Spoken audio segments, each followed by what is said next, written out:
이와 같이 우리와 함께 종을 사랑하는 에바브라에게 너희가 배웠나니 그는 너희를 위한 그리스도의 신실한 일꾼이요 성령 안에서 너희 사랑을 우리에게 알린 자니라. 아멘. 오늘 보시다시피 여러분 본문이 29절이나 됩니다.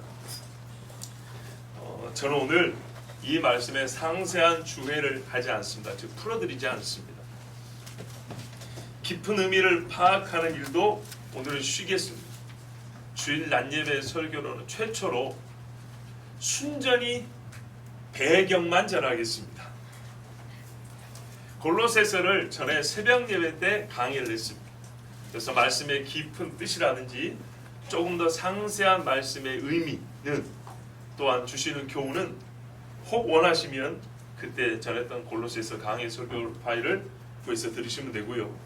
오늘은 골로새서로부터 시작을 하여 마지막 디모데 후서까지 바울이 로마 감옥에 갇힌 후에 그리고 그가 순교하기까지의 그가 쓴 편지, 곧 바울의 후반부 편지들, 우리가 알고 있는 신약 성경의 나머지 부분들을 보고자 합니다. 우리가 옛적에 사도행전 탐구에서 바울의 6가지 서신을 들었습니다. 내용을 다 들었다는 게 아니라 언제 어떻게 쓰여졌는지에 대해서 들었습니다. 갈라디아서, 데살로니가전서, 고린도전서, 로마서, 전후서가 포함되니까 이렇게 되어 있죠. 총 6개 편지였죠. 이 편지를 쓰고 바울은 예루살렘에 들어와 체포됩니다. 가이사랴에서 2년 구금이 되고 로마로 끌려갑니다. 로마로 가는 중에 폭풍을 만나서 겨울을 지나기까지 지중해 한섬 멜리데에 거하게 됩니다. 그리고 로마로 가서 저 멀리서부터 환영이죠. 사실은 바울을 보고 싶어서 당시 한 150명에서 200명 가까운 성도들이 찬송을 부르면서, 왜냐하면 그 수많은 사람들이 왔다 갔다 하기 때문에 알아볼 수가 없습니다. 어디선가 찬송 소리를 듣고 바울을 길에서 만납니다. 서로 부둥켜 안고 로마로 걸어갑니다. 그 로마에서 2년 동안 가게 되는데요. 거기서 로마 교회 성도들에게 공교도 받고 믿음의 교제도 나누고 로마에 있던 유대인들에게 복음도 전하는 중에 바울은 이 2년 동안 여러 편지를 써서 본인이 사역했던 또는 제자들이 사역하고 있는 교회들에게 편지를 써서 보냅니다. 그리고 나서 바울이 한번 풀려납니다. 그 후에 서바나로 갑니다. 다시 로마로 돌아오게 됩니다. 사실은 체포되어 오는 겁니다. 그리고 죽기 전에 또 편지를 씁니다. 그 마지막 편지가 우리가 알고 있는 디모데 후서. 바로 이 로마에 압송된 이후부터 바울이 죽기까지 바울이 보낸 편지의 배경에 대해서 오늘 말씀드리고자 합니다. 이것은 이 말씀을 들으면 여러분이 이 전체 성경, 즉 바울의 후반기 서신서를 읽는데 은혜를 더하는 데 도움이 되겠다. 그러니까 말씀 본문 한 절을 풀어서 그 본문의 은혜를 주는 것도 중요하지만 전체를 보는 안목을 드림으로써 혼자서 성경 읽을 때 말 그대로 묵상하면서 얻을 수 있는 은혜, 이 은혜를 얻도록 도와드려야 되겠다 생각이 들어서 오늘 그 배경만 오늘 말씀드립니다. 그런데 그 바울의 후반기 서신 중에 첫 번째가 무엇이냐에 대해서 논란이 좀 있는데, 어떤 이는 빌립보서다, 어떤 이는 골로새서라 그럽니다. 왜? 몇 년도에 썼다고 말을 안 해주기 때문에 정황과 맥락을 볼 수밖에 없습니다. 그런데 저는 그 중에 골로새서가 먼저라고 생각합니다. 그래서 골로새서로부터 시작을 해서, 그러니까 우리가 읽은 골로새서 1장부터가 바울이 로마에 감금된 이후부터 쓴 서신서들의 첫 번째 장이 되는 겁니다. 오늘 그 첫 장을 보는 겁니다. 아시겠죠? 제목을 좀 잘못 잡은 것 같아요. 골로새 교회 사람들이 한 것이 좀 잘못 잡은 것 같긴 한데, 이렇게 해서 전체적인 배경을 여러분에 말씀드리고 그것을 아시고 성경을 보면 골로새서부터 저 마지막 디모데 후서까지 전반적인 이해가 더할 거라고 생각합니다. 저는 이것을 혼자 읽으면서 깨달았냐? 그렇진 않죠.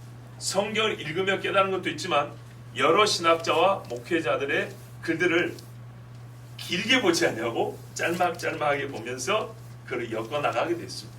그래서 여러분이 전하는 것이니까 이거는 일치된 의견이 아니라 전체적인 윤곽을 여러분에게 알려드리고자 하는 것입니다. 자, 바울이 안디옥에서 배를 타고 가다가 어쨌든 로마로 갔습니다. 그래요. 이리 갑시다. 멜리데 바울이 이렇게 배를 타고 가는데 요만큼 가다가 여기서 좀 더 좋은 항구로 가려고 하다가 갑자기 바람이 이렇게 불어버렸어요. 북서풍이. 그래서 이집트나 아프리카 해변에 침몰할 거로 생각했는데 14일을 지내놓고 나니까 여기 와 있는 거예요. 바람이 원래는 이렇게 불어줘서 로마로 가기 좋다 했는데 거꾸로 불었던 바람이에요. 그래서 빙글빙글 돌다가 여기 처박혀 죽겠다 했는데 눈 떠보니까 여기 와 있어요. 바람이 또 밖에 있었던 거예요. 그래서 하나님이 이 멜리데 섬에다가 바울을 정박시켜 줬습니다. 그리고 이렇게 지나서 이렇게 해서 로마로 보디올에 내려서 걸어서 로마로 갔다고, 그거는 사도행전 탐구 마지막 시간에 다 말씀드렸습니다.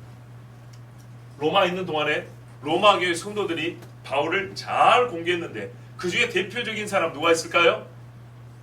브리스길라. 브리스길라는 굉장히 부자입니다. 그리고 전부터 로마 사람이라서 영향력이 큽니다. 읽어보면 바울의 이 후방이 서시 보면 가이사집 사람이라는 이름이 나옵니다. 가이사집 사람, 즉 황족이죠. 황족 내지는 황궁에서 일하는 사람들입니다. 요 사람들하고 관계를 갖게 된 이유, 복음을 전하려고 해도 접촉이 돼야 되지 않겠습니까? 이 소위 접촉점을 마련하는데도 브리스길라가 큰 영향을 미쳤다고 보고, 바울이 처음에 네로의 재판을 받고 풀려나는데도 브리스길라가 영향을 많이 주었다고 그렇게 추정이 됩니다. 브리스길라는 정말 대단한 사람이었습니다. 여기 있는 동안에 2년이 있었기 때문에 바울은 집 안에 있었다고 하지만 매우 편한 생활을 했다고 하면 곤란합니다. 대개 로마 군인이 한 달에 한 번씩 교대하면서 바울과 살았고요. 그리고 바울은 집에 있었지만 쇠고랑을 차고 있었기 때문에 생활하는데, 지금 무슨 말이냐면 2년 내내 쇠고랑을 찼으면 어떻게 될까요? 살이 닳겠죠. 그 몸이 건강했으리라, 매우 건강했으리라고 보는 것은 우리의 착각입니다. 여러 편지들을 썼지만 그래서 대피를 쓸 수밖에 없었고, 그렇지 않아도 나이가 50대 후반을 향해 가고 있기 때문에 당시 사람들로서는 정말 고령입니다. 그리고 아시다시피 고생을 많이 한 사람들은 더 늙게 보이죠. 바울은 자기 말 맞다나? 아니죠. 다른 사람이 그랬죠. 풍채가 볼 게 없다고 그랬어요. 그래서 전해오는 이야기에 따르면 바울은 키가 작고 이마가 벗겨지고 매부리 코에다가 정말 못생기고 체구도 작고 고약한 성질을 가지고 있는 그런 사람을 표현되는데, 서신서를 보면 고약한 게 아니라 믿음이 강한 것이고 상당히 정이 많다는 걸 알 수 있습니다. 자, 바울이 여기 2년 있는 동안에 우리는 성경이 기록된 것 외에 훨씬 더 많은 서신들이 왕래했다는 것을 생각할 수 있어요. 옛날 사람들은 편지를 주고받았어요. 그런데 가끔 편지를 주고받으려고 돈을 줘서 사람에게 시키면 이 사람이 떼먹고 안 되어주는 경우도 있고요. 가다가 강도를 만날 경우도 있고요. 공식적인 우편 제도가 있었죠. 우리나라에 우정국이 있었던 것처럼 로마에는 상당히 안전이 확보된 우편 제도가 있었는데, 그런 것을 이용을 해서 어쨌든 많은 서신이 오갔다는 것을 알 수 있습니다. 그래서 바울이 여기 있을 때 제자들이 막 흩어져 있었는데 불러 모읍니다. 오라고. 왜냐? 이후에 바울이 로마에서 쓴 편지에 보면 제자들의 이름이 기록이 되어 있습니다. 그리고 그 이후에 제자들을 이곳으로 보내고 저곳으로 보냈다는 이야기가 나와 있습니다. 그러니까 한번 모였다는 얘기입니다. 바울이 에베소에서 3년간 교육시켰던 거 여러분 아시죠? 에베소 여기 있죠. 여기서 교육시켰던 제자들을 데리고 어떻게 했습니까? 예루살렘 왔었죠. 가이사랴에 잡혔고 로마로 압송되는 순간에 이 제자들은 그동안에 흩어져 사역을 했습니다. 그런데 다시 모이라고 했습니다. 왜죠? 바울은 항상 공부한 게 교회입니다. 교회들이 어떻게 신앙생활을 했는지, 제자들의 사역을 또한 돌보고 돕기 위해서 궁금했고 가르쳐주고 싶어서 모이라고 했습니다. 그때 여기 보면 에베소인데 오른쪽에 보면 여기 에베소를 기점으로 해서 오른쪽에 골로새가 있습니다. 골로새에서 에베소까지 걸어서 약 900km입니다. 아니 900km 아니고요. 100km가 좀 넘습니다. 예, 한 110km 정도? 6, 9, 54, 144, 한 150km 가까이 됩니다. 예. 에베소에서 골로새 어딘가에서부터 이렇게 걸어와서 배를 타고 이렇게 가게 되는데 골로새는 여기 소아시아의 동부 지역입니다. 물론 이쪽 갈라디아 쪽까지는 아니고 이 소아시아의 이 아시아라고 부르는 동쪽 지역입니다. 그래서 에베소에서 이만큼 요 어딘가에 누가 있냐? 골로새, 라오디게아, 히에라폴리스 이런 도시가 있습니다. 여기 골로새를 개척하고 사역했던 사람이 에바브라는 사람입니다. 요 에바브라를 헬라 지역으로 오면 이름을 어떻게 부르냐면 에바브로 디도라고 부릅니다. 기억나시죠? 성경에 보면 나옵니다. 에바브라. 에바브라는 바울이 교육시켰던 8명의 제자 훈련생 중에 한 사람입니다. 요 사람이 에베소에서 교육을 받고 흩어져서 사역을 하는 중에 소아시아, 요 아시아죠. 터키 이쪽 소아시아 동부 지역으로 와서 교회를 3개 세우는데 그게 라오디게아, 히에라폴리스 교회, 그 다음에 골로새 교회. 자, 이 골로새 교회에서 사역하고 있던 에바브라에도 편지가 옵니다. 물론 에베소를 통해서 왔을 가능성이 큽니다. 그래서 편지를 받고 제자들이 바울에게로 지금 모이고 있다는 그 소식을 접합니다. 하여튼 바울이 오라 그럽니다. 근데 연희가 있어야 되겠죠? 잘 이제 우리 현실적으로 생각하는데요. 이 먼 길을 가야 되는데 자 여기서 이제 로마까지 있는데 1000km가 넘습니다. 엄청난 거리죠. 예. 요즘 비행기로 1000km면 말입니다. 1시간 이상 가야 됩니다. 빙글 돌면 한 2시간 가야 되죠. 이런 먼 길을 가는데 골로새 교인들이 여비도 줬겠죠. 예. 여비도 주고 먹을 것도 챙겨주고 이렇게 해서 이제 출발을 합니다. 다른 지역에서 다른 제자들을 출발을 합니다. 그래서 로마에서 만나는데 오늘 우리는 에바브라를 중심으로 봅니다. 별로 안 유명했던 사람. 예. 에바브라 하는데 나중에 보면 재밌는 게 뭐냐면 이 로마에 도착했을 때 오네시모라는 사람이 있는 걸 알게 됩니다. 이 오네시모는 골로새 교회의 빌레몬의 종이었습니다. 노예였습니다. 그런데 이 사람이 빌레몬의 돈을 훔쳤어요. 돈을 훔치고 도망을 갔는데 희한하게 나중에 보면 로마에 있는 바울 옆에 있어요. 도망간 노예가 어떻게 바울 옆에 있을 수 있을까요? 알기 어렵죠. 근데 바울의 여러 서신들을 보면 종들아 상전들아 하면서 가르치는 교훈이 있습니다. 그 교훈을 알았다면 오네시모는 도망 안 갑니다. 그거를 모르는 상태에서 도망을 쳤다는 얘기입니다. 즉 불신자인 입장에서 도망을 쳤는데 로마에서 바울을 만나고 신자가 됩니다. 그래서 바울이 하는 말이 얘가 이제 나의 자식이 되어버렸다. 그러니까 네가 얘를 죽이든지 말든지 알아서 해. 내 새끼니까. 그럼 죽이겠어요? 안 죽이겠어요? 못 죽이겠죠. 그래서 나중에 돌려보낸 일이 있는데 하여튼 그 빌레몬도 골로새 출신입니다. 그래서 혹시 이 빌레몬 에바브라가 로마로 갈 때 오네시모가 몰래 따라간 거 아닌가 하는 추정을 해봅니다. 이건 어디까지 상상입니다. 자, 그런데요. 성경은 어떻게 하냐면 골로새에서 에베소를 통해서 에베소에서 배를 타고 어디로 가냐면 먼저 빌립보로 갑니다. 빌립보에서 요렇게 가서 배를 타고 건너서 이리 건너서 요리 가는 방법도 있다고 했습니다. 자, 이 빌립보로 가는데 빌립보로 지나서 올 때에 에바브라를 보고 빌립보 교인들이 환영을 했을까요? 안 했을까요? 크게 환영했겠죠. 자, 이 증거가 어디냐? 여러분 빌립보서 4장 18절 이런 말씀이 있어요. 이거 순전히 상상인 줄 아는데 내게는 모든 것이 있고 또 풍부한지라 에바브로 디도 편에 너희의 준 것을 받음으로 내가 풍족한 이는 받으실 만한 향기로운 제물이여 하나님을 기쁘시 한 것이라 그랬어요. 이건 뭐냐면 에바브로가 에베소에서 빌립보를 거쳐서 바울에게 로마로 오는데 빌립보 교회가 바울이 로마에 갇혀있기 때문에 공개하고자 헌금과 음식이라든지 옷가지라든지 모을 대로 모아가지고 에바브로 편에 보낸 거예요. 그래서 바울이 그걸 받았다는 거예요. 그런데 바울이 옛적에 말이죠. 선교할 때 빌립보에서 2차 선교행 때 이렇게 데살로니가를 거쳐서 내려올 때 아주 고생한 적이 한번 있었다고 그랬어요. 들은 분들은 기억나실 거예요. 정말 큰 고생했어요. 왜냐하면 빌립보 강에서 죽을 고생으로 나왔단 말이죠. 벌써 오래돼서 생각이 안 나시죠? 괜찮습니다. 빌립보 감옥에서 고생을 아시죠? 옥문이 터졌다는 이야기. 예, 죽도록 두드려 맞고 그 뒷날 바로 쫓겨났어요. 로마 사람이라는 시민권을 보이니까 바로 쫓아내버렸어요. 쫓아내는데 이 길이 보통 어려운 길이 아니었어요. 그 옆에서 누가가 죽을까봐 막 돌봐줬고요. 디모데가 함께 있었어요. 그때 바울에게 고생하는 그 바울에게 먹을 것과 입을 것을 준 교회는 빌립보밖에 없었다고 했어요. 그 빌립보서에 보낸 편지에 보면 이런 말이 있어요. 내가 옛날에 마케도니아에서 고난 당할 때, 이 지역이 마케도니아 뭐야? 여기가 아가야 지방, 여기가 마케도니아 지방. 마케도니아에서 고생을 하고 올 때 나를 도운 교회는 빌립보 너희밖에 없었으니 복음의 초창기에 너희가 나를 도왔다고 그런 이야기가 있어요. 자, 그런 것처럼 빌립보 교회는 지금도 바울이 아마 거쳐서 오라고 했을 거예요. 소식을 가져오라고. 그래서 이렇게 올 동안에 바울이 쓸 것을 2년 동안 쓸 것을 에바브로에게 보냅니다. 그래서 에바브로가 이걸 가지고 옵니다. 자, 모여서 이제 바울과 함께 8명의 제자들이 모이는데, 물론 8명이 다 모였으라는 보장은 없습니다.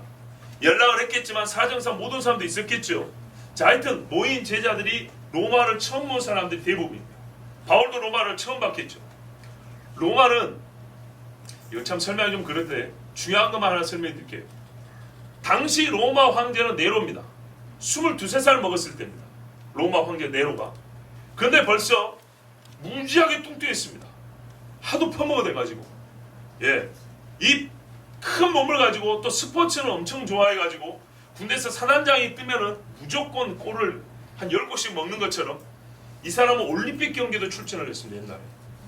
네로는 이 몸을 가지고 목이 안 보이는 몸인데, 들리는 소문에 하면 1800개 이상의 우승을 했다는 그런 이야기도 있는데, 하여튼 믿거나 말거나고요. 그 정도로 또 본인의 예술성에 심취했어요. 본인의 예술성. 그래서 이 사람은 로마 시내 10분의 1을 정원을 만들기로 했습니다. 정원. 옛날에 바벨론 공중정원이라는 유명한 정원이 있었어요. 그것보다 능가했다고 로마 도시 10분의 1을 정원으로 만드는데, 그거 하려니까 어떻게 해요? 땅을 밀어야겠죠. 그래서 불을 냈다라고 추정을 하는 겁니다. 예. 근데 그 불을 내고 나니까 사람들이 어떻게 했어요? 원망이 이만저만이 아니었겠죠. 그래서 그리스도인들에게 둘러대고 그리스도인을 잡아주겠다는 얘기가 나오는 겁니다. 자, 오늘 시간이 없으니까 빨리빨리 해서 그렇게 거기까지 한번 가볼게요. 자, 이렇게 해서 바울이 제자들을 불러모아서 2년 동안 유대인들도 가르쳤지만 이 제자들과 함께 기뻐하며 찬양하면서 그동안에 이 제자들이 로마를 다니면서 이 세상에 가장 더러운 것들을 봅니다. 세상 풍조가 뭔지 그 뿌리를 봅니다. 그러면서 복음을 또 전합니다. 복음을 전할 때 이 빌립보서나 골로새서, 여기서 쓴 서지 뭐냐면 빌립보, 골로새, 에베소서, 빌레몬서 4편을 쓰는데, 여기에 보면 복음이 증거되어 나간다는 얘기가 나옵니다. 이걸 누가 증거해 놨냐? 바울은 갇혀 있지 않습니까? 못 나갑니다. 제자들, 함께 있던 제자들이 나가는 겁니다. 여기 보면 아리스다고, 데마, 누가, 마가, 뭐 이런 사람들이 이미 계속 나옵니다. 그래서 제자들이 여기 모였다는 겁니다. 왔다 갔다 한 제자들이 굉장히 많습니다. 제가 몇 달 전에 집교회 설교할 때도 어느 집에서 바울에게 보냈는데 그 이야기 나왔죠. 그때 했었잖아요. 예, 로마에 있을 때도 그가 여러 번 다녀갔습니다. 이런 말씀 기억나죠? 예, 그렇습니다. 그렇다면 바울이 직접 가르친 제자들은 로마에 왔다 갔다 할 수 있습니다. 물론 거리가 있기 때문에 또 한 번 가면 오래 있으니까 짧게 많이 왔다 갔다 할 필요는 없지만, 하여튼 여기 있는 동안에 전도를 했기 때문에 에베소서 같은 경우는 이런 말씀이 있죠. 어떤 일은 순수한 마음을 하고 어떤 일은 시기심을 하는데 증거되는 것은 그리스도니 내가 기뻐하노라. 이건 에베소 교회를 말하는 게 아니라 에베소 교회에게 여기 소식을 알리는 겁니다. 로마에 있는 이야기를 알리는 거예요. 자, 이렇게 해서 제자들과 함께 여기서 복음을 증거하면서 로마 교회가 부흥을 해나갑니다. 그래서 그 서신서들을 보면 로마 교회에 부흥되는 이야기가 나옵니다. 지금 교회가 확정되어 있다는 소식이 들어있는 겁니다. 자, 그런 다음에 바울이 이제 재판을 받아야 돼 있죠. 재판을 받을 때쯤 해서 바울이 제자들에게 편지를 써 보내는데, 먼저 골로새에 보냅니다. 왜냐? 이 교회는 바울이 세우지 않은 교회입니다. 바울이 세우지 않은 교회가 대표적으로 골로새와 로마 교회가 있죠. 로마 교회는 교회를 세우라고 사람들을 보냈지만 본인이 세운 게 아닙니다. 그리고 사람을 보낸 다음에 나중에 로마서를 써 보냈고요. 골로새는 제자인 에바브라가 가서 세웠는데, 이 이방에 있는 골로새는 소아시아 지역 중에서 매우 작은 도시였어요. 매우 작은 도시인데 거기 있는 사람들이 여러 가지 이방 사상을 이겨내면서 신앙생활을 너무 잘하는 거예요. 그리고 나의 가르친 제자가, 제가 캄보디아 가봤는데 캄보디아에서 선교한 선교사님이 가르친 제자들이 그 막 폭주족 비슷하게 살던 애들, 막 초원에서 막 글도 모르고 살던 애들이 아버지 하면서 선교사님한테 배워가지고 나중에 장가까지 간단 말이에요. 교회를 세운단 말이에요. 그 교회들을 방문해보면 진짜 아버지의 마음이 느껴지고 아들과 아버지 사이 같아요. 그런 것처럼 바울이 자기 아들 같은 제자들이 세운 교회에 대한 정의, 그 사랑이, 거기다가 신앙심이 정말 여러 가지 힘든 일 중에도 너무 훌륭하다는 거예요. 그걸 세밀히 지금 말을 못하지만 하여튼 그래서 바울이 1차적으로 골로새에다 편지를 씁니다. 알려줘야 되겠다. 이미 에바브라가 잘 가르쳐줘. 보세요. 오늘 1장 7절 보세요. 이와 같이 우리와 함께 종된 사랑하는 에바브라가 너희가 배웠나니, 에바브라에게 너희가 배웠나니, 예, 그는 너희를 위하여 그리스도의 신실한 일꾼이요 성령 안에서 너희 사랑을 우리에게 고한 자니라. 야, 너희가 어떤 사랑으로 예수를 믿고 있는지 우리가 지금 짧게 봤지만 다 말해주더라. 그래서 바울이 어떻게 하냐면 이 골로새 제일 작은 교회입니다. 소아시아에 있는 게 제일 작은 교회인데 골로새에다가 큰 선물을 줘버립니다. 그게 뭐냐면 예수 그리스도에 대한 집중된 교훈을 가르쳐줍니다. 골로새서는 하늘에서부터 내려오신 예수 그리스도, 다시 올라가신 예수 그리스도에 대해서 가장 근본적 가르침을 줍니다. 히브리서는 성육신하신 예수님이라면 골로새서는 높으신 예수 그리스도, 하늘에서 오신 분, 창조주신 분, 만물을 주장하시는 분, 그분으로서 예수님을 가르쳐줍니다.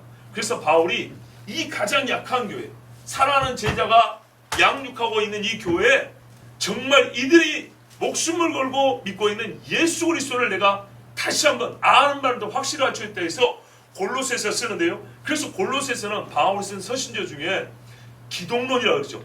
예수님에 대해서, 소위 고등기독론, 저 위에서부터 오신 예수님에 대해서 가장 깊은 내용이 들어있습니다. 이 편지를 씁니다.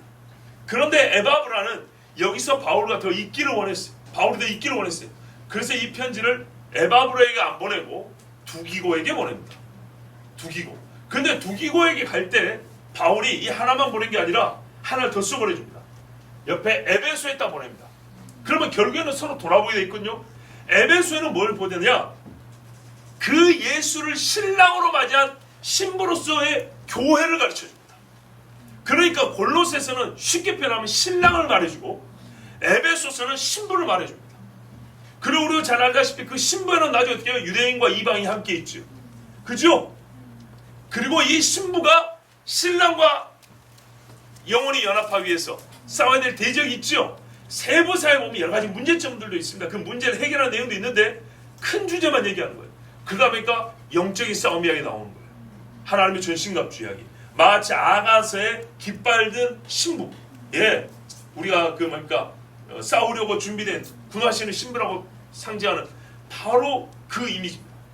그래서 골로새서는 신랑 예수님을 집중적으로, 에베소서는 신부 교회를, 아시겠죠? 예.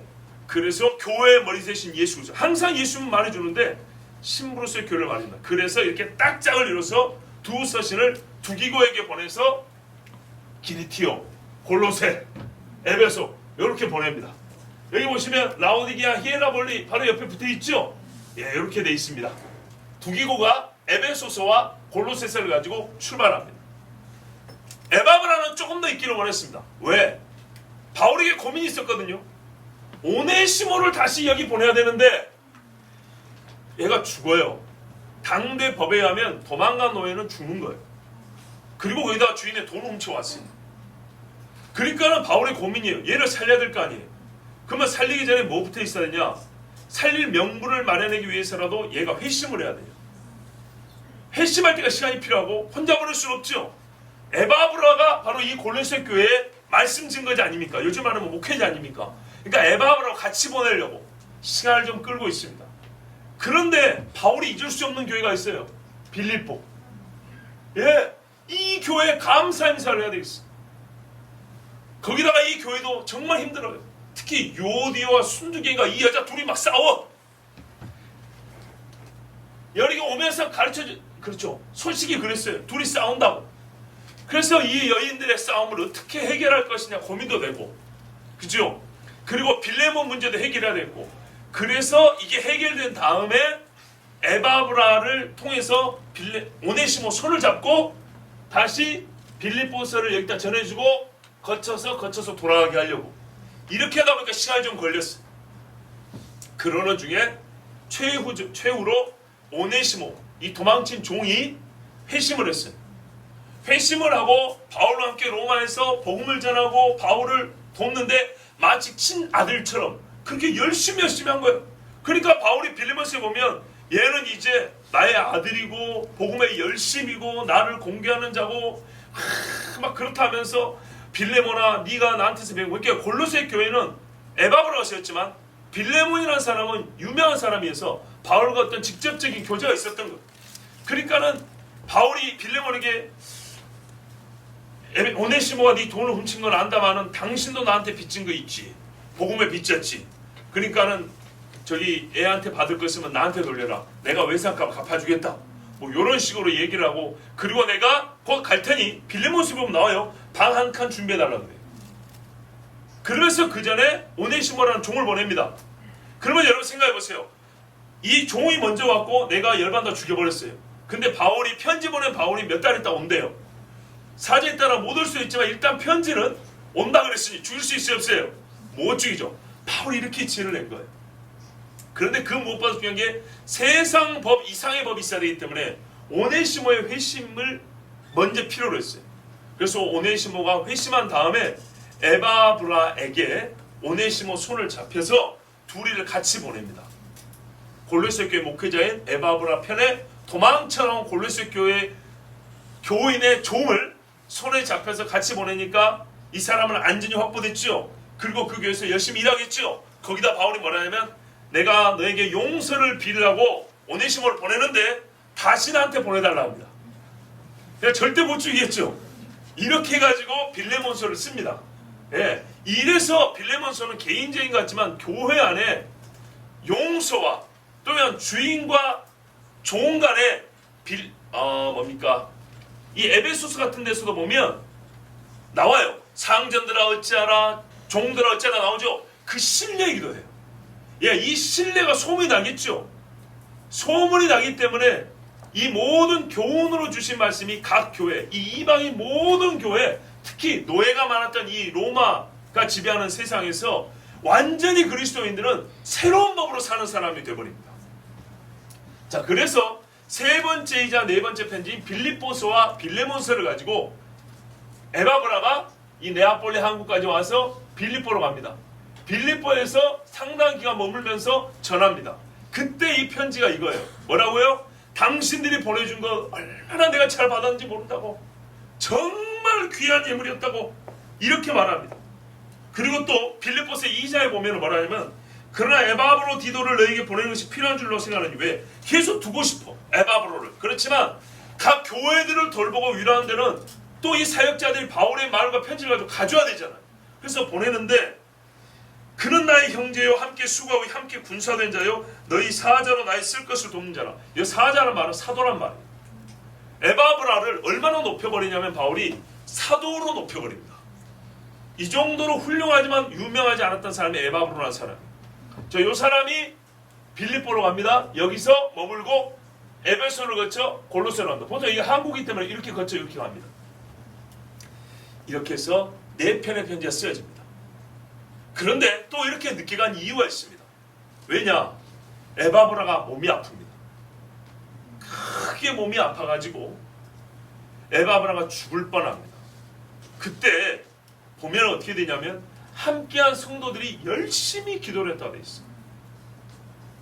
누가 기도했을까요? 함께한 성도가 누구예요? 바로 로마 교회 성도들이죠. 로마 교회 성도들이 열심히 기도를 했고 또 편지를 보냈죠. 다른 사람을 통해서 아프니까 기도해달라고 여러 교회들에게 편지를 보내요. 그래서 로마에 있는 동안에 에바브라가 큰 병을 해서 성경은 뭐라 하면 죽을 줄 알았다고 돼 있어요. 예. 바울도 죽을 사람도 살렸고 죽은 사람도 살렸지만 에바브라를 하나님이 데려갈 줄 알았다는 거죠. 그런데 하나님께서 우리의 기도를 들으사 그를 살려줬다고 했어요. 그러니까 이 큰 기쁨이죠. 이게요, 음식만의 문제가 아니고요, 내가 풍부와 고난과 비천에 처할 줄 아는 이 모든 것이 뭐냐면 사랑하는 제자가 자기 눈앞에서 죽는 걸 볼 뻔했어요.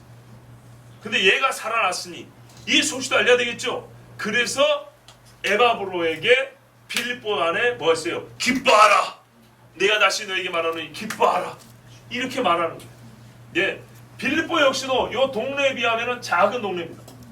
예, 마케도니아 지방이 즉 유럽의 관문이긴 하지만 작은 동네입니다. 근데 이 작은 동네 사람들이 나중에는 큰 또 핍박을 당합니다. 어려움 중에 바울을 최고로 많이 도왔던 사람들. 그러므로 이 사람들은 칭찬받아 마땅했고 그들이 보내준 헌금은 하나님께 향기로운 제물이라고 그렇게 얘기해졌던 겁니다. 그래서 빌립보서에는 우리가 사실 그것만 보면 안 되지만 잘 기억하는 게 아까 그거예요. 자족하는 것을 배웠다. 예, 그 말씀이 그래서 우리가 잘 기억되는 거예요. 배경이 이렇습니다. 그 외에 전체를 읽어야 됩니다. 예, 이거는 여러분이 기억할 만한 대표적인 성공한 몇 가지 인용한 것입니다. 자, 이래서 네 가지 편지에 쓰였는데 바울이 이제 재판을 받습니다. 재판을 받는데 네로는 바울의 첫 번째 재판에 큰 관심이 없습니다.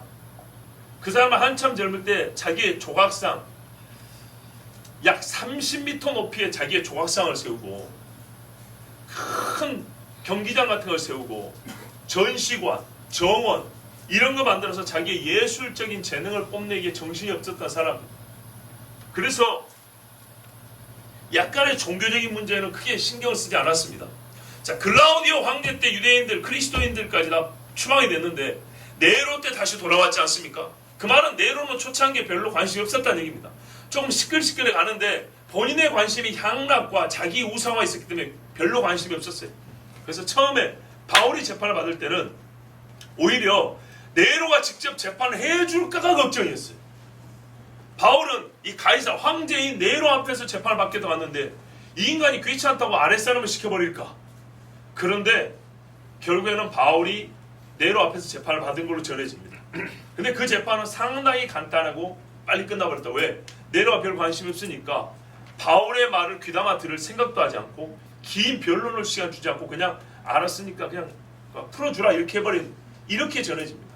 그래서 바울이 상당히 실망을 했지만 그래도 짧게라도 가이사 네로에게 할 말은 했습니다. 당시 분위기로는 그렇게 심각하지 않기 때문에, 그리스도인에 대하여 별로 심각하지 않았기 때문에 이 유대인들, 아니 특별히 그리스도인이 로마 시내에 결국 최종, 제가 지금 마음이 급해서요, 한 300명 어간 정도 됐다 그럽니다. 그러니까는 크게 신경을 쓰지 않고 풀어줬습니다. 이후에 바울은 전해지는 이야기에 따르면 스페인 서바나로, 그렇죠, 여기 로마가 있고 서바나로 갔다 합니다. 여기서 복음을 전하고 있는 중에 그때가 어느 때쯤 되냐 하면 이제 60년대 중반을 향해 갑니다. 우리가 잘 알다시피 70년이 되면 예루살렘이 멸망합니다. 그리고 온 유대인들이 세계로 흩어지게 됩니다. 그렇죠? 근데 멸망은 70년인데 예루살렘 포위가 2년입니다. 68년부터 예루살렘이 포위를 당했습니다. 아시겠죠? 68년부터 포위를 당했고 포위를 당하기 전부터 로마에서 군대는 출동을 했습니다. 출발을 했다고요. 로마에서 군대들이 배를 타고 오지만 직접 못 옵니다. 약 6만 명의 군대를 합니다. 일부는 배를 타고 거쳐서 왔을 거고, 일부는 배를 타고 와서 육로로 해서 또 거쳐서 이렇게 소아시아를 쭉 진군을 해서 옵니다. 왜 이렇게 진군을 했을까요? 이왕 출전한 김에 로마 제국 휘하에 있는 지역들을 한번 이렇게 어떻게 해요? 그렇죠. 위압감도 주고 여전히 로마가 건재하다는 거, 로마법에 따르는 어떤 그런 시위적 성격이 있겠죠. 지금도 막 군사 시위하고 하지 않습니까? 그래서 오는데도 시간이 수만 명의 군대가 오기 때문에 1년 이상 걸립니다. 자, 그러면 생각을 해보세요. 68년에 포위가 됐고 그 전부터 유대와 여러 이스라엘과 시리아 지역을 군사 점령을 하기 시작했어요. 1년 정도의 전쟁이 있었다 치면 67년쯤 되겠죠. 군대가 출발한까지만 66년쯤 되겠죠. 그쵸? 그때 왜 출발했죠? 유대의 독립전쟁, 로마 입장에서 폭동이 났다는 겁니다. 그거 진압하라고 보낸 겁니다. 바울은 유대인입니다. 즉 바울의 최초의 재판은 이 유대인 폭동, 반란이 있기 전이었다는 얘기입니다. 즉 무슨 말이냐, 바울이 서바나쯤에 있을 때에 유대인 폭동이 시작됐다는 얘기입니다. 만약에 바울이 로마 있을 때 일어났으면 바울은 그대로 잡혀있거나 죽었을 겁니다.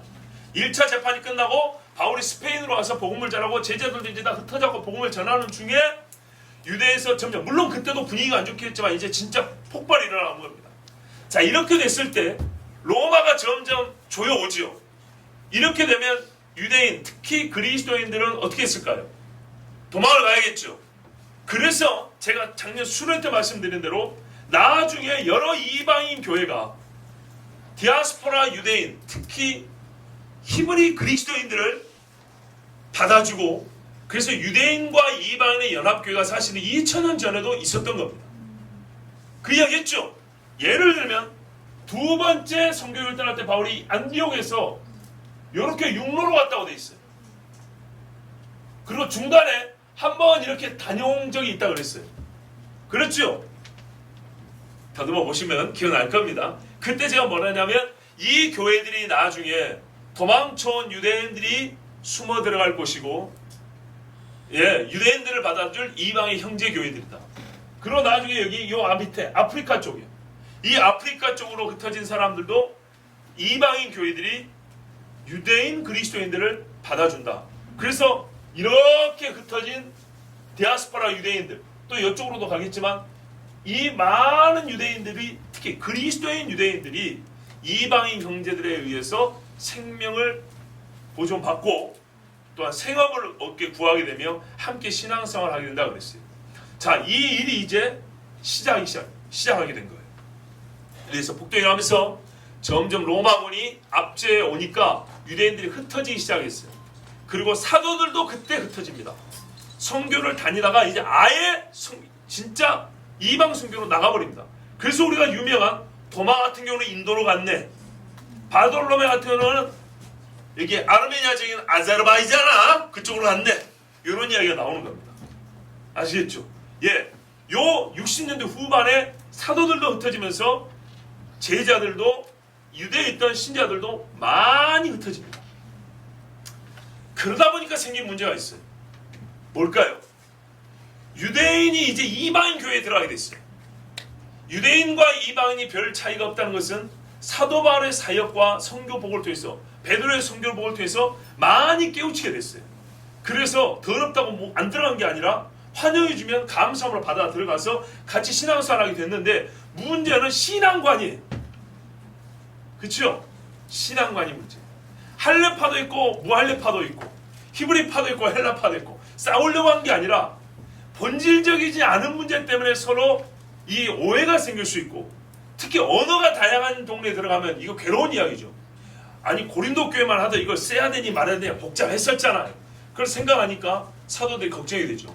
거기다가 흩어진 히브리인들에게, 이스라엘 사람들에게도 신앙교육을 다시 해야 되겠죠. 왜? 이 중에 배도한 사람이 있고 하나님이 우리에게 이렇게 핍박을 당하게 하시는 것이 정말 하나님 우리를 기억하신 것인가 라는 의문도 들겠죠. 옛날에 바벨론 포로 갈 때 그런 의미 들었지 않습니까? 그렇죠. 그래서 이 사람들을 생각해서 디아스포라 유대인, 흩어진 이스라엘 그리스도인들을 생각해서 편지를 쓴 사람이 베드로입니다. 베드로 보세요. 갑바도기아와 갈라디아와 이 동네에 흩어져 있는 하나님의 선택받은 백성들에게, 베드로전서 한번 봐보세요. 잠깐. 베드로가 누구에게 편지했어요? 히약벳. 베드로서 1장 1절 보면 예수 그리스도의 사도는 본도, 갈라디아, 갑바도기아, 아시아와 비두니아에 흩어진 나그네랍니다. 떠돌아야 되는 거예요. 곧 하나님 아버지의 미리 하심을 따라 성령이 거룩하게 하심으로 순종함과 예수 그리스도의 피부림을 얻게 하여 택하심을 받은 자들이 편지하노니 은혜와 평강이 너에게 더욱 많을지어다. 보세요. 베드로가 편지 쓴 데가 이 동네입니다. 이 동네입니다. 이 동네. 자기가 선교한 동네가 아니에요. 근데 왜 여기다 편지를 썼죠?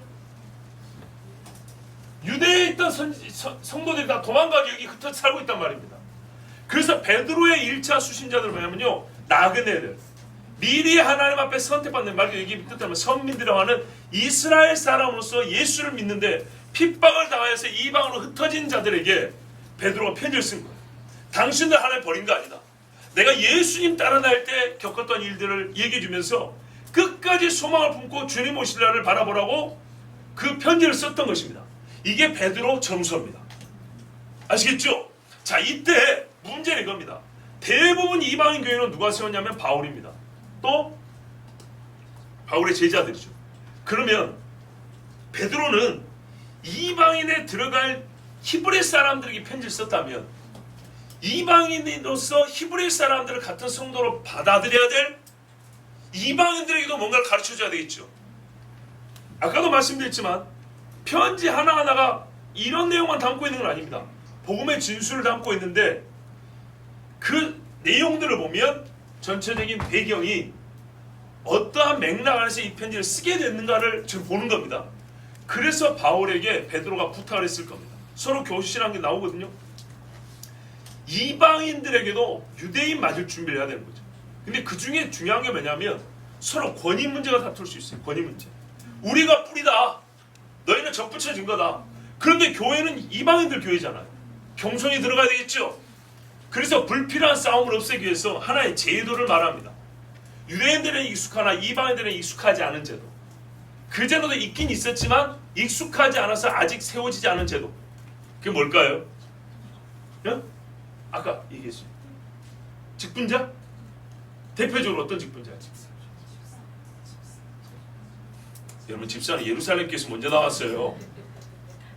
거기서 그런데요. 장로입니다. 장로. 그래서 유대인들은 장로를 굉장히 존경합니다. 정말입니다. 이스라엘의 장로는요, 쉽게 표현하면 가장의 이렇게 여겨진다고 했어요. 그래서 만약에 이방인 교회지만 장로가 있으면 예루살렘에서 왔네 큰 소리를 안 합니다. 할 수가 없습니다. 이스라엘 사람들의 의식에는 장로에 대한 큰 존경심이 있기 때문에. 누구라고요? 가장이라니까요. 그래서 바울이 디모데와 디도에게 특별히 편지를 써보냅니다. 그래서 뭐가 나와요? 이 후기 서신을 보면 장로 제도가 자세히 기록이 되어 있는 거예요. 이방인 교회들입니다. 옛날에 바울이 처음에 이렇게 안디옥으로 올 때 에베소 교회 장로들과 함께 기도하고 울었다는 얘기가 있죠. 바울이 세운 적은 있어요. 그런데 바울의 제자들이 사역한 이야기를 들어보니까 장로를 세운 데 별로 없어요. 근데 뭐냐면 디도에게도 빨리 가 그레데성 같은 데 가가지고 장로를 세우라고 너를 남겨뒀다 이렇게 돼 있어요. 세우라고 이제 직접 명령을 합니다. 그 배경이 이게 후기란 말이죠. 한참 그리스도인 유대인들이 흩어져 나올 때 그들과 쓸데없는 불화로 교회가 분열되거나 어려움에 처하지 않도록, 안 그래도 핍박 때문에 흩어져 온 성도들끼리 서로 화목하게 진짜로 우리가 나중에 바라볼 걸 미리 바라볼 수 있는 유대인과 이방인의 하나됨, 이거를 볼 수 있도록 바울은 제도적 장치로서 장로제도, 그리고 그 뒤에 집사, 이런 이야기까지 덧붙여서 이 마지막 어려움을, 마지막이 아니군요. 그러니까 본인의 생에서는 마지막에 해당되지만 이 어려움을 이겨나가려고 디모데 전서와 디도서 같은 편지를 씁니다. 자, 그러고 나서 이제 진짜 전쟁이라고 난리가 나는 동안에 네로가 보니까 아까 말씀드린 대로 정원도 만들어야 되고 하는데 이 그리스도인들이 갈수록 시끄러워지는 거예요. 갈수록. 제가 알기로 후에는 로마에 약 얼마인지는 모르지만 하여튼 굉장히 많은 그리스도인들이 발생했다고 이제 전도를 받은 거죠. 근데 네로가 화재를 본인이 일으켰다는 게 이제 역사가들이 하는 이야기인데, 사람들이 안 그래도 부역해야지 노예들이 고생을 많이 하죠. 거의 로마 시내의 반이 노예돼서 100만 명 중에 50만 명 정도 노예했어요. 이 사람들은 집에서도 못 자고 길거리에서 자고 막 그랬어요. 요 사람들의 불만을 잠재우기 위해서 화재 원인을 다른 사람에 돌렸는데 보니까 유대인들, 특히 그리스도인들이 너무 로마법하고 다른 거예요. 말 그대로 너무 깨끗하게 사는 거예요. 압제를 하고 욕을 하고 비난을 해도 얘들은 너무 순전한 거예요. 사람들이 신실한 거예요. 이래서 미움을 받아요. 보니까 여론을 보니까 불법적이고 이 불법성을 얘기해줘야 되는데 시간 관계상 안 하는 거예요. 로마는 하여튼 당대 인간이 할 수 있는 제일 더러운 것들이 다 거기 가득한 동네라고 생각하면 돼요. 그런데 얼마 안 되는 로마 시민 중에 그리스도인들이 너무 깨끗하니까 로마 사람들이 이 그리스도인들을 미워하는 거예요. 너무 바르니까. 요거를 네로가 알았어요. 안 그래도 종교적으로 얘들이 조금씩 이제 심각해지고 있는데, 예, 처음에는 그냥 미치광인 줄 알았더니 얘들이 맨정신으로 착한 일을 하고 유일한 신 하나님밖에 없다고 예수 그리스도 믿으라고 자기가 신이라고 했던 게 네로인데, 진짜 미친놈이 보니까 이 정상적인 사람이 미친 사람을 보이고 사람들의 여론이 건전하고 바르게 산다고 해서 그리스도인들을 미워하는 거예요. 그래서 탓을 그쪽으로 돌려버립니다. 그러다 보니까 여론이 네로 쪽으로 돌아오죠. 순식간에 그리스도인들을 다 잡아버립니다. 그래서 반을 어떻게 하냐? 찔러 죽이고 짐승의 가죽을 입혀가지고 개들 앞에 던져놓아서 물어뜯겨 죽여요. 그리고 반을 남겨놓습니다. 이 반을 남겨놓은 다음에 정원을 만들었다 했죠. 로마 시의 10분의 1 면적의 정원을 만드는데 이 정원 소위 개공식이라고 해야 될까요? 입택이라고 하죠 우리가 보통. 예, 개공이야 중공이죠. 다 마치고 로마의 귀족들을 모아서 잔치하는 날 밤에 남겨둔 반 그리스도인들을 나무에 매답니다. 거꾸로 매답니다. 머리가 아래로 가게 거꾸로 매다고 천으로 막 둘러싼 다음에 기름을 붓습니다. 그리고 정원 곳곳에 세워서 불을 붙여버려요. 로마 시내를 환히 밝혔다는 얘기는 구체적으로 말하면 이런 상황이었습니다. 그냥 로마 시내 이 정원을 밝히는 가로등 붙습니다. 그 고통에 부르짖는 소리가 어느 정도였을까요? 바울 서신을 보면 아리스다고라는 사람이 나옵니다. 아리스다고가 끝까지 바울과 함께 로마에 있었다고 합니다. 요 아리스다고가 이 정원 준공식 날 불에 태워져 죽은 사람 중에 한 사람입니다.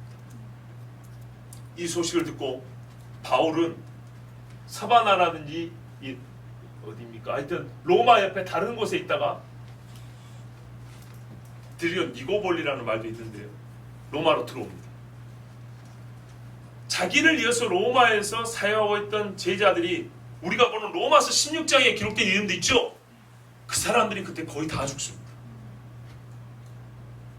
로마서에 기록된 사람들의 이름은 16장에 기록된 사람은 대부분 순교자들입니다. 그 소식을 듣고 바울이 나이도 많거니와 사랑하는 동역자들과 제자들이 죽은 것을 알고 내가 이제는 죽겠다 하고 순교를 가고 두 번째 품 죽는 거거든요. 순교를 가고 로마로 다시 돌아옵니다.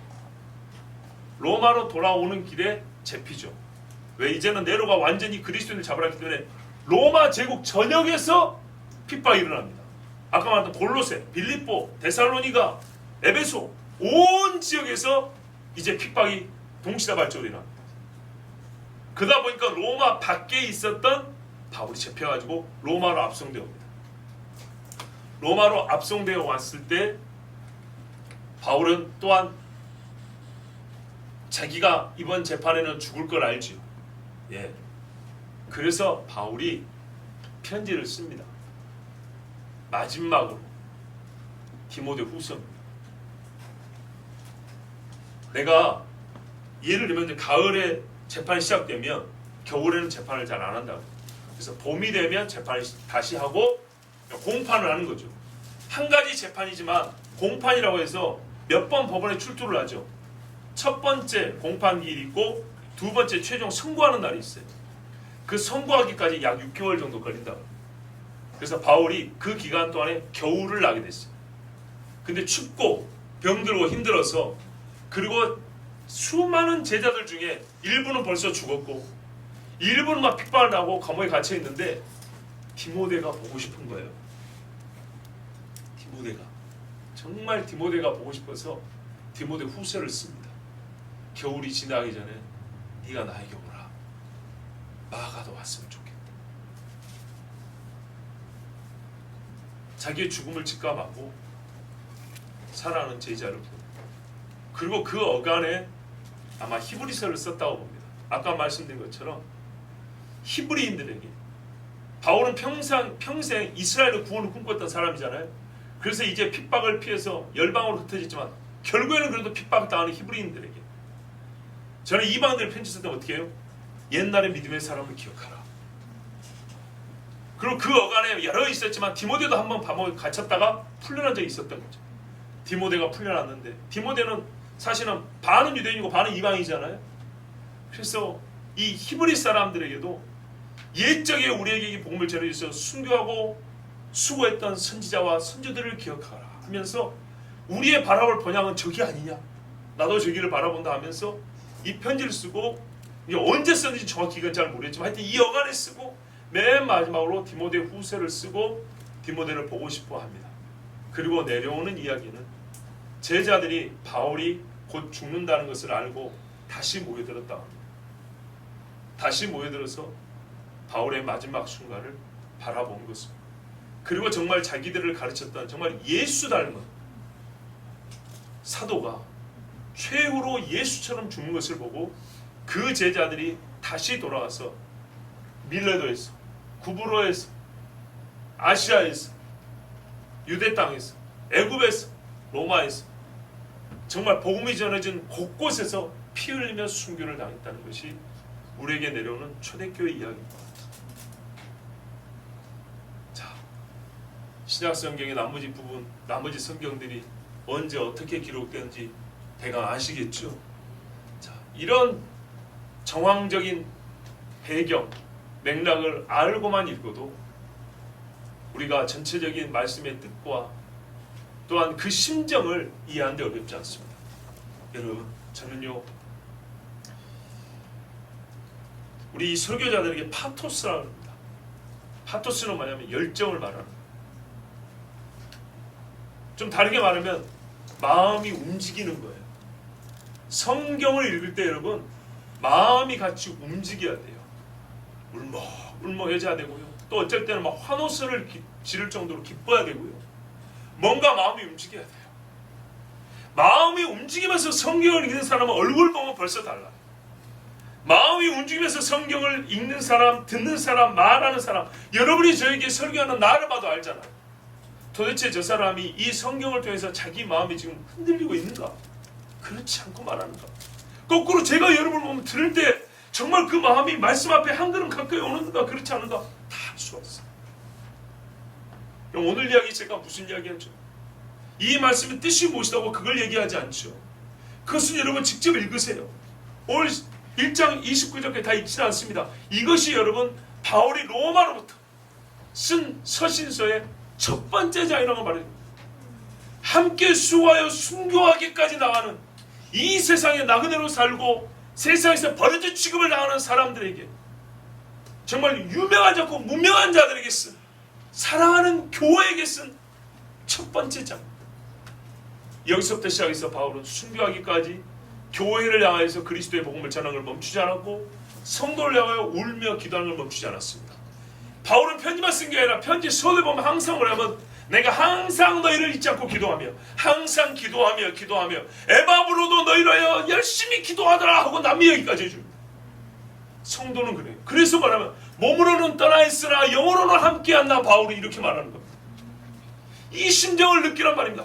교회와 교회 사이에 쓸데없는 연합한다고 혼합주의로 빠져들지 말고 행사 만들지 말고 정말 영어로 하나 되어서 항상 기도하는 사람은 반드시 연합되게 되어 있습니다. 오늘 이 말씀을 마치면서 어떤 목사님이 이런 말을 했어요. 하나님의 사람의 일은 하나님의 사람만 알아본다 그랬어요. 그래요. 이 서신서들은 하나님의 사람이 하나님의 사람들이 쓴 거예요. 하나님의 사람들이 각 곳에서 흩어져서 주의를 하는 걸 보고 아는 하나님의 사람이 감동을 받아서 그들에게 하나님의 말씀을 받아 다시 써준 거예요. 교회와 교회 사이에 이런 일이 있어야 되고요. 성도와 성도 사이에 이런 일이 있어야 돼요. 여러분이 저를 보고 하나님의 사람이 하나님의 일을 하는 것을 볼 수 있어야 돼요. 나 역시 여러분을 보고 하나님의 사람으로서 하나님의 사람들이 살아가는 것을 볼 수 있어야 돼요. 이것이 정상입니다. 그리고 이것이 서로의 마음의 움직임을 일으켜야 돼요. 물동이에다가 아니 연못에다 돌아다니면 파장이 일어나듯이 하나님의 사람의 말 한마디와 행실 한 가지가 우리 영혼의 진동을 일으킬 수 있어요. 그렇게 쓰여진 서신들이란 말입니다. 감동을 받지 않고 쓴 글이 하나도 없습니다. 하늘로부터 내려오는 직접적인 성령의 감동이 글을 쓰게 했다면 쓰고자 하는 마음을 일으킨 것은 그 교회 자체였어요. 그 교회가 주는 감동이었어요. 그 교회들의 신앙이었어요. 이 신앙을 보고 가만히 있을 수가 없어요. 다윗의 자손 예수여 나를 불쌍히 여기소서 할 때 예수님이 가만히 있지 못했던 것처럼 주님을 위하여 살아가는 이 백성은 노예요 먹을 까닭 없으면서도 바울을 정말 선생님이라고 하고 하나님의 종이라고 하고 저 멀리서까지 사람들 영이 보내서 한번 그 감옥에 있다는 좀 갔다 오라고 하면서 먹을 것만 바리바리 싸주는 그것을 보고 바울은 이들에게 너무 감동을 했어요. 그래서 이들에게 정말 하나님의 이름을 축복하고 세상에 그 누구도 가르쳐 줬으면 보화를 가르쳐 주셨어요. 그래서 그런지 이 서신을 보면 보화, 비밀, 계시 이런 말씀들이 많아요. 축복을 해주는데 그냥 너희에게 물질이 넘칠지도 이렇게 안 해요. 하나님의 계시가 너희에게 임해졌고 창세전부터 그리스도 안에서 너희를 택하셨고 하나님께서 너희를 통하여 영광의 찬송을 받으려 하신다. 이런 식으로 축복을 해주는 거예요. 축복의 질이 달라요. 하나님의 사람 바울의 눈에 하나님의 사람이 보였기 때문입니다. 하나님의 사람으로서 서로를 감동시키십시오. 그 감동을 하나님이 두지 않아요. 여기 그냥 머물러 있게 하지 않고 다시 움직이게 만듭니다. 편지를 쓰라. 그들에게 복음을 전해라. 그래 그 사랑하는 자들에게 내가 더하여 계시의 깊은 것을 가르쳐 주리라. 그래서 바울이 기도하는 중에 하나님이 주신 감동을 따라 정말 그리스도의 신비와 교회의 신비와 마지막 때에 있을 하나님 나라의 소망을 적어준 겁니다. 이 사람들이 이 말씀을 듣고 어쨌다고요? 순교했어요. 순교.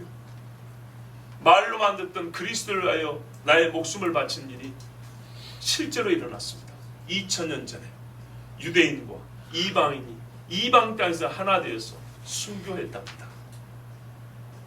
이 2000년 전 교회 이야기입니다. 그냥 머릿속으로 그려가면서 읽으면 진짜 눈물 없이는 읽을 수 없는 책이 성경입니다.